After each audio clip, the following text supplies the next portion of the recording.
এই যে ব্রিগেড, সেটা নানা ইতিহাসের সাক্ষী, নানা পট পরিবর্তনের সাক্ষী, দিন বদলের সাক্ষী, এবং সেই ব্রিগেডকে সামনে রেখেই আগামী লোকসভা নির্বাচনে দিল্লি থেকে বিজেপি সরকারকে উৎখাতের ডাক দেবেন মমতা বন্দ্যোপাধ্যায় এবং অভিষেক বন্দ্যোপাধ্যায়রা।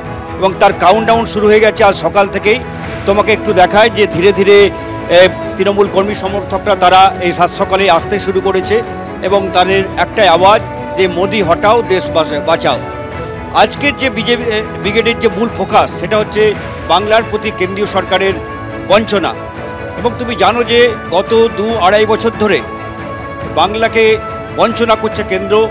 এই অভিযোগে তৃণমূল লাগাতার ধারাবাহিকভাবে তারা নানা আন্দোলন প্রতিবাদ সংগঠিত করে চলেছে। আজকের এই ব্রিগেড থেকে এই বাংলার বঞ্চনার বিরুদ্ধে আওয়াজকে একেবারে চূড়ান্ত পর্যায়ে নিয়ে যাবেন মমতা বন্দ্যোপাধ্যায়, অভিষেক বন্দ্যোপাধ্যায়রা। এবং আমরা দেখতে পাচ্ছি যে ব্রিগেডের চতুর্দিকে কিন্তু ঘাস ফুলে ছেয়ে গেছে এবং চতুর্দিকে যে পোস্টার, প্ল্যাকার্ড, এমনকি আমাদের যে ব্যাকড্রপ, তাতে লেখা আছে জনগণের গর্জন, বাংলা বিরোধীদের বিসর্জন। এর মধ্য দিয়েই কিন্তু তৃণমূল আজকের জনসভা থেকে তৃণমূল নেতৃত্ব কি বলতে চাইছেন তার বার্তা দেওয়া হচ্ছে।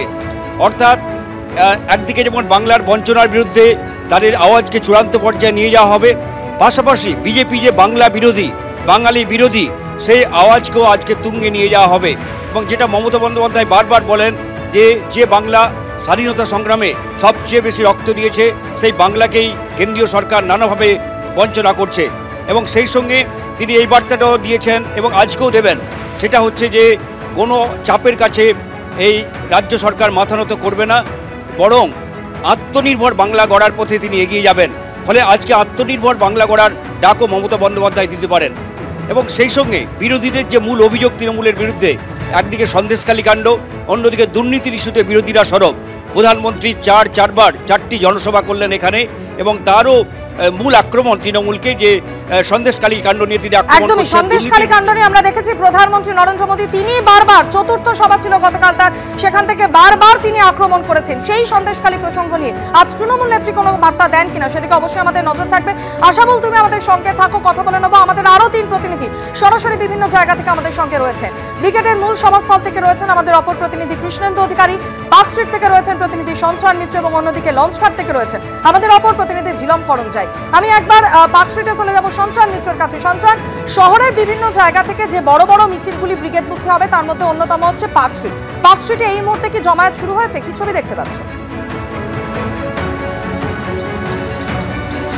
দেখো, পার্ক স্ট্রিট হচ্ছে ব্রিগেডে ঢোকবার একটা অন্যতম পথ বলা যেতে পারে, এবং এই রাস্তা উত্তর থেকে এবং দক্ষিণ থেকে যে মিছিলগুলো আসবে সেগুলো ব্রিগেডে ঢোকাবার জন্য, চ্যানেলাইজ করবার জন্য কিন্তু পার্ক স্ট্রিট ব্যবহৃত হবে।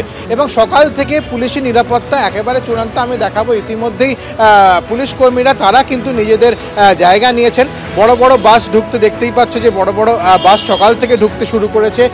আমরা দেখছি ছোট ছোট ম্যাটাডোরে করে দূর দূরান্ত থেকে মানুষজন আসছেন তারা আজকে ব্রিগেডের সভায় কেন্দ্র করে। এবং যেরকম বলছিলাম যে যান নিয়ন্ত্রণ কিন্তু ইতিমধ্যেই শুরু হয়ে গেছে। আমরা জানি যে আজকে ভোর থেকে কলকাতা শহরে কোনো ট্রাক বা লরি ঢুকবে না।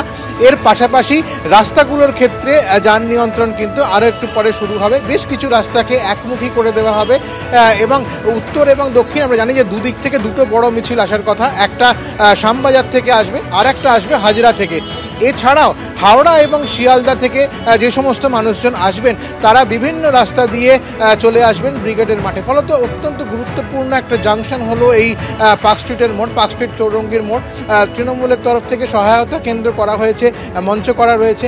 এর পাশাপাশি পুলিশ প্রত্যেকটা জায়গায় ইতিমধ্যেই তারা নিজেদের জায়গা নিয়েছেন যাতে মানুষজন সঠিকভাবে সঠিক পথ দিয়ে পৌঁছে যেতে পারেন। আর এভাবেই আজকে সকাল থেকে চূড়ান্ত প্রস্তুতি এই আজকের ব্রিগেডের সভাকে ঘিরে।